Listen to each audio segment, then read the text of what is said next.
And now to a new exhibition in Jerusalem's Babylonian Museum. It aims to fill the gap in one of the most interesting eras in Jewish history, the Babylonian Exile that took place 2,500 years ago. I-24 News correspondent Uri Shapira took a trip back to the rivers of Babylon. By the rivers of Babylon, there we sat down and wept when we remembered Zion, says the famous line in Psalm 137. But very little is actually known about the Jewish captivity in Babylon, an era that began in 586 BC and ended with King Cyrus in 536 BC. This ignorance may now change.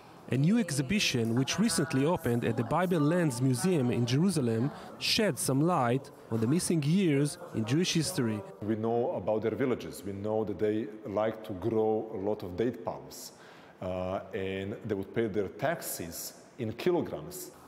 The exhibition shows a collection of around 100 cuneiform tablets, original documents from the Judean community in what is now modern Iraq.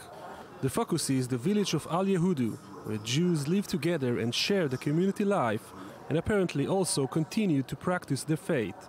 Experts describe this era as one of the most fruitful the Jews have ever known. If we haven't had gone to the exile, we would probably disappear like many other nations in the area.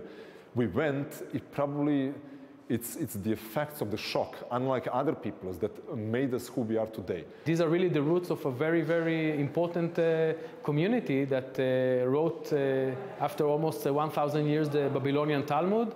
They had the famous academias, Jewish academias there in Babylon. The tablets first came to light several years ago when a London-based Israeli collector showed them to archaeologists. But this is just a small part of an even bigger exhibition and the tip of the iceberg when it comes to the life of Jews in ancient Babylon, a fascinating period that influenced not just the culture of the Jewish people, but also the entire world.